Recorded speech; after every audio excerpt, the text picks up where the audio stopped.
श्री लाखाजी महाराज ऐसे ही बिल्कुल भाव में आवेशित थे।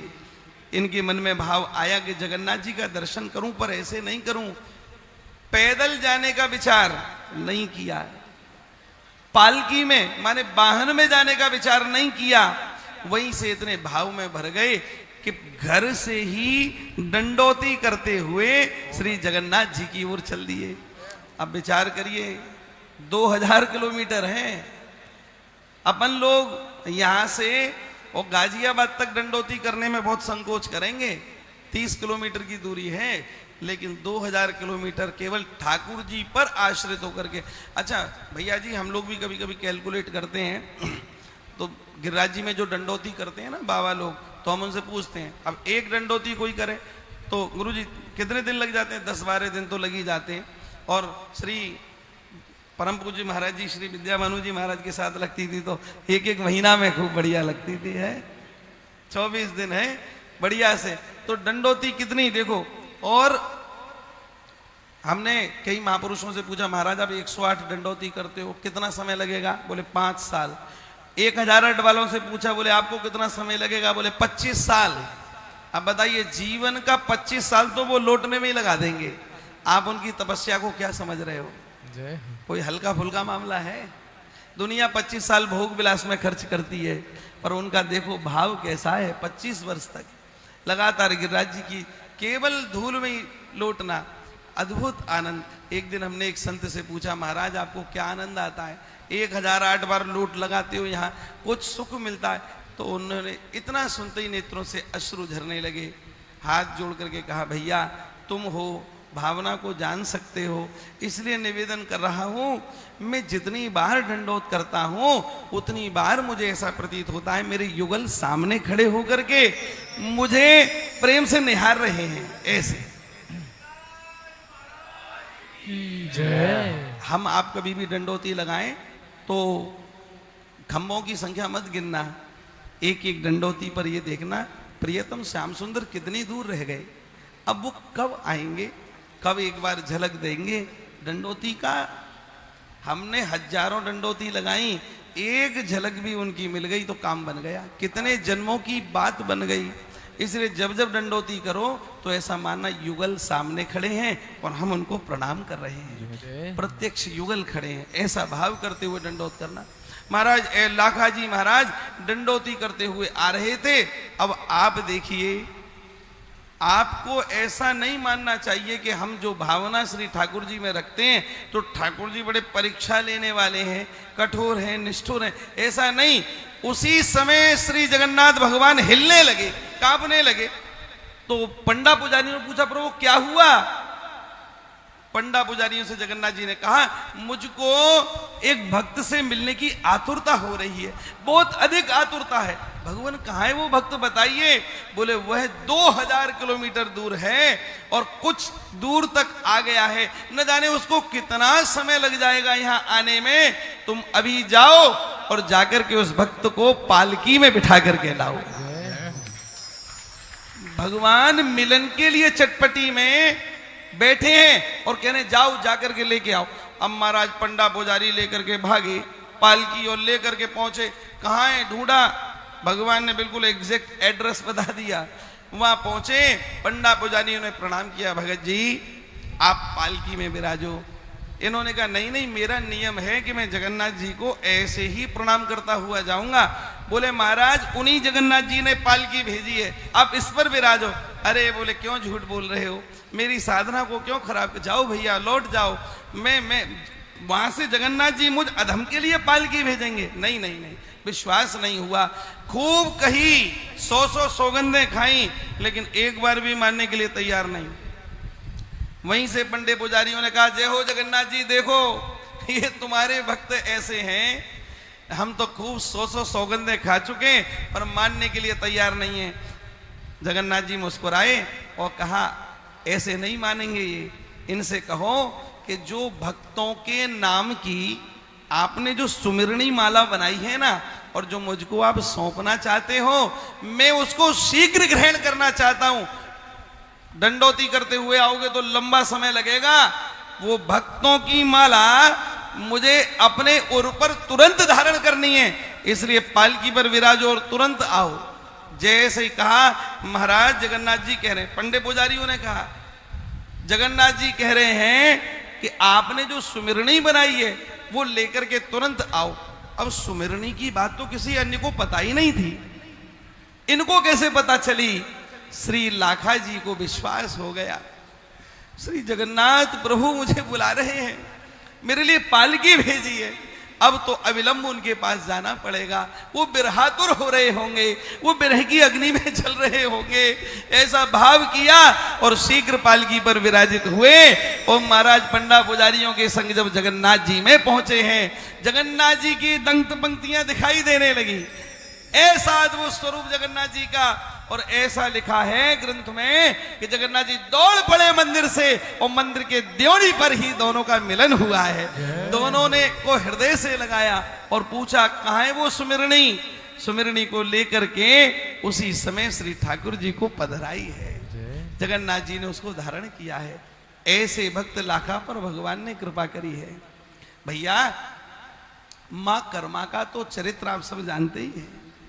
हमारे बक्सर वाले महाराज जी सुनाते, महाराज जी कहते कि जब कर्माबाई का शरीर हुआ तो उनकी कुटिया में से 1 महीना तक एक बालक के रोने की आवाज सुनाई देती थी और बालक रो रो करके कहता था, हाँ, मेरी मां चली गई, अब मुझे खिचड़ी कौन खिलाएगा। मंदिर में श्री जगन्नाथ जी के नेत्रों से अश्रुपात होने लगा। पंडा पुजारियों ने कान पकड़ करके दंडोत बलैया करी, नारायण कोई अपराध हो गया क्या? बोले तुमसे कोई अपराध नहीं। फिर नेत्र में जल क्यों है? बोले नेत्र में इसलिए जल है कि आज मेरी मां जो बड़े प्रेम भाव से मुझे खिचड़ी पवाती थी, आज वो चली गई, अब मुझे खिचड़ी कौन पवावेगा, कौन मुझे श्री कृष्ण कह करके बुलावेगा, बड़े प्रेम से खिचड़ी पवावेगा। ऐसा भाव करते करते श्री जगन्नाथ जी रो पड़े। पंडा पुजारियों ने कहा क्षमा करें जय जय, हम कर्माबाई जैसा भाव तो नहीं ला सकते, लेकिन आज से आपको नित्य प्रति खिचड़ी का भोग लगावेंगे और यही कहेंगे जय जय, आप मां कर्मा की खिचड़ी को पाइए, पाइए। ये कर्माबाई जी के ऊपर कृपा है। एक भक्त रहे सदन कसाई जी, हैं महाराज, तराजू में तौलते थे मांस को और बाट के रूप में रखे हैं सालिग्राम जी। आहा, सालिग्राम जी भी ऐसे अलवेले, पाव भर तोलना हो तो उससे, शेर भर तोलना हो तो इससे। वो ठाकुर जी संकुचित प्रसारित होते रहते थे, बड़े छोटे होते रहते थे, इसलिए कि कहीं मुझे उतार ना दे। किस लिए ना उतारे? बोले तराजू के पलड़ा में ठाकुर जी को झूलन का सुख प्राप्त होता था, झूलने का सुख। और बाद में यही जगन्नाथपुरी को जाने लगे, रास्ते में इनके ऊपर किसी ने आरोप लगा दिया। एक स्त्री ऐसी थी, उस स्त्री ने कहा कि आप मेरे संग रहो। इसने कहा अरे तुम्हारा पति है और तुम अपने पति के होते हुए ऐसा करोगी। उसने कुछ बात उल्टी समझ ली। रात में उसके यहाँ रुके, पति का गला काट लाई और कहा ले यही तो हमारे बीच में, मैंने इसको मार दिया, अब मुझे स्वीकार करो। इतना देखते ही महाराज संत हृदय से हर गया, रो पड़े, अरे तूने क्या किया। वो भागने लगे, पकड़ लिया, पंचायत जोड़ी गई, इसने मेरे पति को मारा है। सदन कसाई जी को पकड़ करके पंचायत में पंच लोगों ने कहा, बोले भाई जिन हाथों से इसने इसके पति को मारा काट दिया जाए। और पंचायत में हाथ काट दिए गए। और जैसे ही हाथ काटे तो क्या करें, जगन्नाथ जी का दर्शन तो करना ही है, कोई परीक्षा है, ऐसा भाव करते हुए ऐसे ही छोड़ दिया। पर उन्हीं हाथों से घिसटते हुए जगन्नाथ जी के चरणों तक पहुंचे। और जब जगन्नाथ जी के मंदिर पहुंचे हैं तो ठाकुर जी से मिलने के लिए ऐसे आतुर हो गए। हाँ, ऐसे प्रियतम श्याम सुंदर मेरे सामने खड़े हैं, अरे मेरे हाथ होते तो अभी इनको अंक में भर लेता। ऐसा भाव किया, करते ही ठाकुर जी ने लीला कर दी। जो हाथ कटे थे वो पुनः के पुनः प्रकट हो गए। महाराज सदन कसाई जी के हाथ प्रकट हुए और ठाकुर जी को हृदय से लगाया। ये सदन कसाई जी पर कृपा रही। एक हमारे यहां पर भक्तमाल में चरित्र आता है भक्त श्री अंगद जी महाराज का। अंगद जी महाराज कैसा अलवेला चरित्र है क्या पूछिए। अंगद जी महाराज की पत्नी, फिर सूक्ष्म ही हम बात करेंगे। अंगद जी महाराज बड़े एकदम दुनियादारी में फंसे हुए जन हैं, लेकिन इनकी पत्नी परम भक्ता है। एक दिन इनके गुरुजी, पत्नी के गुरुजी निकट में आए, पत्नी के साथ सत्संग कर रहे थे। उसी समय ये प्रवेश किए। ओ महाराज पर पुरुष के साथ बैठिए। कहते ही एकदम पहले तो नाराज हुए गुरुजी पर, क्योंकि गुरुजी की महिमा तो जानते ही नहीं थे। गुरुजी पर नाराज हुए और कहा जाओ, और यहां उठ करके तुम स्त्री का संग कर रहे हो। अब महाराज वो तो चले गए उठ करके, पर जब ये अपनी पत्नी के निकट पहुंचे तो पत्नी ने कहा क्षमा करें, आज के बाद तुमसे मेरा कोई संबंध नहीं। क्यों? क्योंकि तुमने मेरे गुरुदेव का अपमान किया है। हाथ जोड़ करके पीछे की ओर हो गई। इन्होंने बहुत मनाने का प्रयास किया पर वो नहीं मानी। अब इन्होंने कहा प्रिय, अगर तुम ऐसा नहीं करोगे तो मेरे प्राण छूट जाएंगे, तुम जो कहोगी मैं वो करूंगा, बताओ। इन्होंने कहा यदि तुम चाहते हो तो जाओ गुरुदेव के चरणों में प्रणाम करो, उनसे दीक्षा लो और जो वो कहें वो करो। अब तो महाराज इनके मन में ऐसी भावना बन गई कि बोले ठीक है। पत्नी के कहने से गुरुजी के चरणों में बैठे और भैया संग का प्रभाव होता है। जय भगवान जी, आपके 42 लीला ग्रंथ में लिखा है, श्री ध्रुवदास जी महाराज कह रहे हैं, ध्रुवदास जी महाराज पढ़े 42 लीला। 42 लीला में एक ग्रंथ है अद्भुत, एक रसिकों का ग्रंथ है, पर सुनो, बिना गुरु आज्ञा के उसको मत पढ़ना। आप लोग ऐसी स्वाध्याय करोगे तो रस से वंचित रह जाओगे और कहीं का कहीं अर्थ लगा लोगे। वासना युक्त बुद्धि होती है तो हम लोग उसको उसी से अर्थ करते हैं, तो मूल चीज नहीं समझ में आती। मलुक पीठ वाले महाराज जी ने एक बार ऐसे खड़े थे एकांत में और एक दिव्य भाव में आवेशित हो गए और कहे, बोले देखो ये वह स्थान है जहां छीत स्वामी जी ने कहा है, एहु विधिना तो पे अचरा पसार मांगू, जन्म जन्म दीजे याही ब्रज बसे। तो वहां एक लाइन आती है, दधि की दान मिस ब्रज की बीथिन है, अरे झकझोरन हेरी अंग अंग को परसीबो एहु विधिना। अब सुनो भैया जी, सुनना ध्यान से। अब यहां पर महाराज जी ने उस दिव्य भाव में आवेशित होकर के पता है क्या कहा, बोले झकझोरन को परसीबो, माने भगवान ने झकझोरा गोपियों को। क्यों झकझोरा? अरे भाई स्पर्श करके झकझोर दिया, ये तो ठीक नहीं किया। बोलो, कोई अगर गोपी खड़ी है भगवान जाकर के उसको झकझोर दें, क्या उत्तम बात है? लेकिन इसलिए झकझोरा क्योंकि श्री कृष्ण को देख करके, वो दान की लीला को देख करके सर्वांग शिथिल हो गया गोपियों का। और वो यही स्थल था, बोले जहां सारी गोपियां शिथिल हो गईं, प्राण छूट जाते, इसलिए ठाकुर जी दौड़ करके गए और झकझोर दिया। और इस दृश्य को श्री छीत स्वामी जी देख रहे हैं, उन्होंने तुरंत लिख दिया।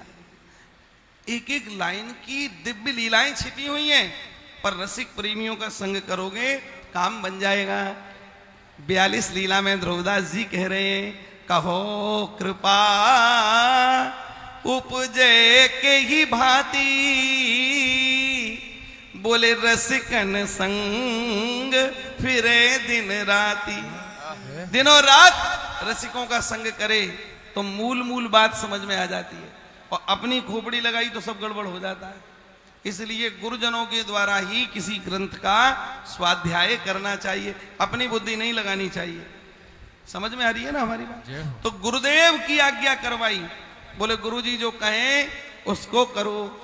आज हम लोग गुरुजी को मानते हैं, गुरुजी की नहीं मानते, सब गड़बड़ हो जाता है। हाँ, तो इसलिए जो है गुरुजी को मानते हैं। अब हमारे पीछे भैया है ना माइक वाला, अब ये आए, ओ गुरु, ओ स्वामी जी, ये तो हास्यास्पद बात करी इन्होंने, पर मूल में जो भीतर छिपा है उस रस तक पहुंचे ही नहीं। बुरा मत मानना, एक उदाहरण के तौर पर हम कह रहे हैं। ओ गुरु और स्वामी, हम इसी चक्कर में लग जाते हैं, और ये मूल विषय नहीं है। बाहर का आवरण आप लोगों को आनंद नहीं दे सकता, भीतर की वस्तु पकड़नी पड़ेगी। एक बात मैं आपको निवेदन करूं, कान खोल करके सुन लीजिए। संत के शरीर का संग हम लोग करते हैं, पर संत जिस धरातल पर विचरण करें, जिस दिन उसका संग हो गया उसी दिन काम बन जाएगा। जिस धरातल पर विचरण करते हैं वो धरातल पर पहुंचना है, और वो उनकी कृपा के बिना संभव नहीं है। शरीर का संग करना लाभदायक नहीं, धरातल का, हाँ ये लिख करके रख लेना डायरी में बात। तो एक निवेदन मैं आपसे कर रहा था कि हरिओम जी सुन रहे हैं ना, हाँ सिर हिलाते रहो, हाँ समाधि में पहुंच जाते हैं। हाँ अब भैया वो हुआ कि अंगद जी महाराज की पत्नी ने कहा, बोले गुरु जी के आदेश का पालन करो। गुरु जी के आदेश का पालन करने लग गए। गुरु जी ने श्री कृष्ण कथा सुना सुना के प्रेम में विभोर कर दिया, ऐसे रस में डूब गए क्या पूछो।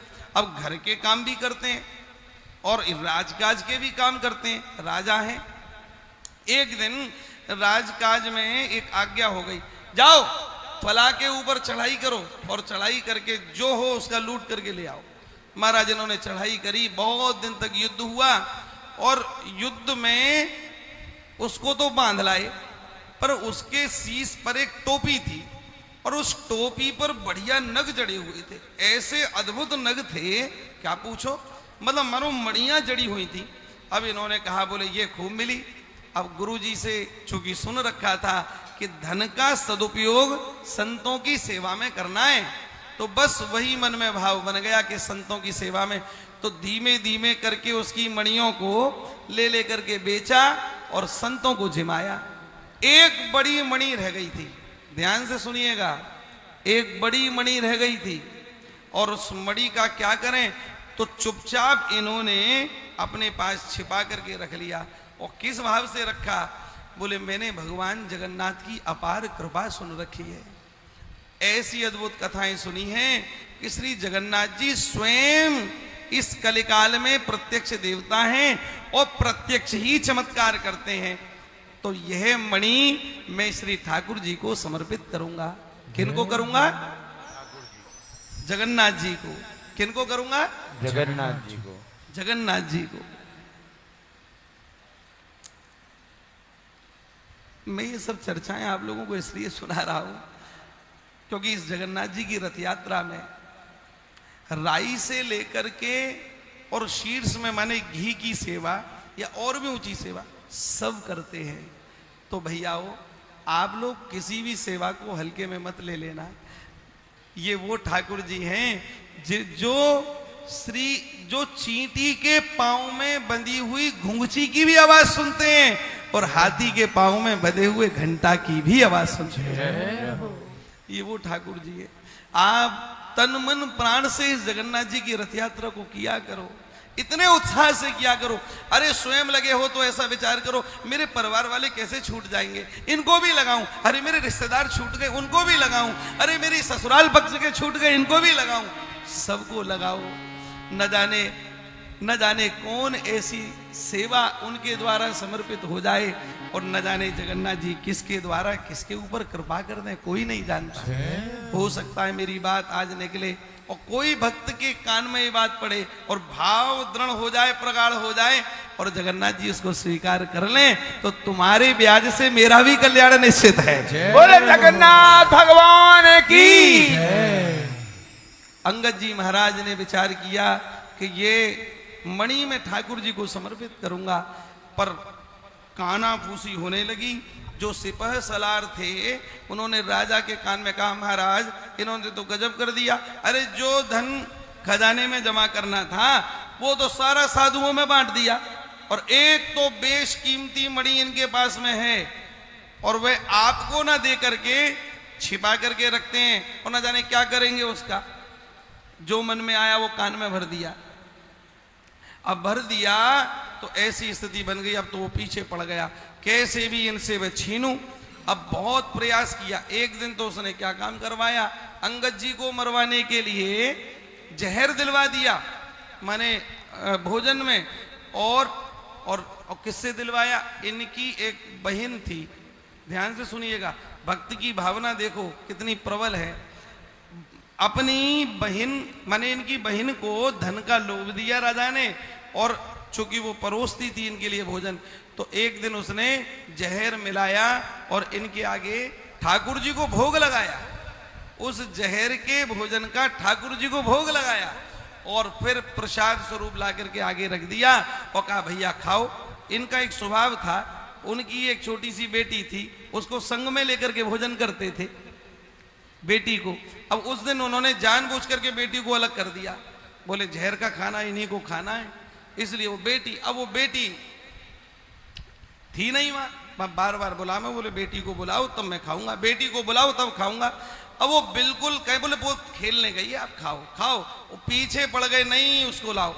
अब उसका हृदय परिवर्तित हुआ, मेरी पुत्री के लिए इतना प्रेम, और हाय रे मैं कैसी हूं, पैसा के लोभ में इनको जहर दे रही हूं। हाँ, मन में ऐसा दुख हुआ, रोने लगी, चरणों में पड़ गई और हाथ जोड़ करके कहा क्षमा करना, इस भोजन को अब करना मत। क्यों? क्योंकि इसमें जहर है, आप इसको खाना मत, जहर है। तो एकदम गुस्सा में पड़ गई और जोर से कहा राण, अरे नालायकी कर दी तूने, ठाकुर जी को इसका भोग लगाया, अरे तुझे छोड़ूंगा नहीं, तेरे गर्दन को काट दूंगा नालायक। ऐसा करके जैसे गरजे, पर क्या करें, अब इसको तो बाद में देखूं। मेरे ठाकुर जी ने ये प्रसाद ये पाया, हाँ प्रसाद बुद्धि थी, पदार्थ बुद्धि नहीं, मेरे ठाकुर जी ने पाया तो मैं क्यों ना पाऊं। लेकर के सारा का सारा भोजन सामने देखे देखा स्वयं पा गए, और पा गए क्योंकि पता था कि जहर का असर होगा, वहीं लेट गए। और आप आश्चर्य करेंगे, धन्य है श्री जगन्नाथ जी की कृपा, प्रसाद बुद्धि से पाए, पदार्थ बुद्धि से नहीं पाए, जहर का असर नहीं हुआ। जैसे राणा जी ने विष का प्याला मीरा जी को भेजा, असर नहीं हुआ, जैसे सांप भेजे सालिग्राम बन गए, जैसे कारे खां भक्त का पुत्र जीवित हो गया, रफीकी सफीकी गफीकी दिल दोस्त मेरे, मेरे नजदीकी अब ख्याल जरा कीजिए, अरे आला मेहरबान कदरदान तू, मुझसे गरीब की गुनाह माफ कीजिए। और सुनो, अरे कारे बेकरार खड़ा तेरे दरबार बीच, नंद के कुमार अब गौर जरा कीजिए। क्या गौर कीजिए? हिंदुओं के नाथ तो हमार कछु दावा नहीं, और हो जगन्नाथ तो हमारी सुध लीजिए। जैसे ही कहा, बोले जगत के नाथ हो तो जगन्नाथ हो तो हमारी सुध ले। वो मुसलमान भक्त कारे खां का पुत्र ऐसे उठ करके खड़ा हो गया जैसे कोई बालक नींद से जाग करके खड़ा हुआ हो। ये जगन्नाथ जी की अपारतम कृपा है साहब। ऐसे ही पदार्थ बुद्धि से नहीं, प्रसाद बुद्धि से पाए और वहीं लेट गए, जहर का असर नहीं हुआ। अब तो इनको लगा कि कैसे भी ना कैसे वह हीरा ये मरवा देंगे मुझको, और ये हीरा पहुंच नहीं पाएगा। तो विचार किया कि मैं जगन्नाथ जी के यहाँ जाऊं। जाने लगे तो रास्ते में तमाम सिपाहियों ने रोक दिया, 40 सिपाही को पीछे लगा दिया। और महाराज पीछे पड़, उन्होंने कहा महाराज आप भी महाराज के सेवक हैं, हम आप पर वार करें, प्रहार करें ये ठीक नहीं, आप ही उस हीरा को हमको दे दो। इन्होंने कहा अच्छा। उनको भी लगा कि अब मैं अकेला हूं और ये 40 हैं, अब काम नहीं बनेगा, तो वो देना ही चाहते थे, लेकिन विचार किया इनको क्यों दूं, मैं जानता हूं श्री जगन्नाथ जी ऐसे हैं कि मैं यहां से भावना से दूंगा वो स्वीकार करेंगे। आहा, जगन्नाथ हैं साहब, वो हरिपुर में भी स्वीकार करेंगे, भले ही वहां नंदी घोष में बैठ करके यात्रा कर रहे हो, लेकिन यहां पर भी सब भात ये जो आया है ना अभी ले करके लंबे हाथ हैं, स्वीकार करेंगे। ऐसा ही हुआ। इन्होंने हाथ जोड़ के कहा, बोले कुंड में स्नान करके आता हूं फिर दूंगा। अपनी छाती से लगा करके रखते थे। कुंड में जैसे ही स्नान करने के बहाने से आगे बढ़े, उसी समय वो हीरा, उन्होंने कहा, हे जगन्नाथ, ये आपकी वस्तु है, आप इसको स्वीकार करें नाथ, ये मैं आपको समर्पित कर रहा हूं। ऐसा कहकर के तुरंत छोड़ दिया, माने कुंड के जल में छोड़ दिया। इन्होंने तो जगन्नाथ जी के हाथ में छोड़ा, पर सबको दिखाई दिया, अरे कुंड में हीरा छोड़ दिया। महाराज खूब ढूंढा गया, नहीं मिला। भीतर तक जब राजा आया, उसको भी दिखा के इन्होंने इसमें डाल दिया, तो ये तो गड़बड़ हो गई। अब कैसे? सारे कुंड का जल खाली करो। कुंड का जल खाली करवाया, फिर कीचड़ मिली, कीचड़ को भी बिल्कुल दिखवाया गया, वो हीरा मिलकर के नहीं दिया। पर कुछ समय के बाद अपने आप पंडा पुजारियों की खबर पहुंची। ठाकुर जी ने कहलवाया, भक्त अंगद से जाकर के कहो कि मैंने इतने कोस लंबा हाथ करके उसका हीरा स्वीकार कर लिया है, और वो मेरे दर्शन करे, मेरी छाती पर हीरा विराजमान है। जय हो, जय हो। छाती पर हीरा विराजमान है। ऐसा कहा। महाराज दौड़ करके अंगद जी जब पहुंचे हैं, तो नेत्रों से अश्रु रुक नहीं रहे हैं। क्यों? क्योंकि आज प्रत्यक्ष देख रहे हैं, ठाकुर जगन्नाथ जी ने वही हीरा अपने वक्ष स्थल पर धारण किया हुआ है। भैया, ये सब कथाएं इसलिए हैं, हमारा आपका सबका भाव दृढ़ बना रहे।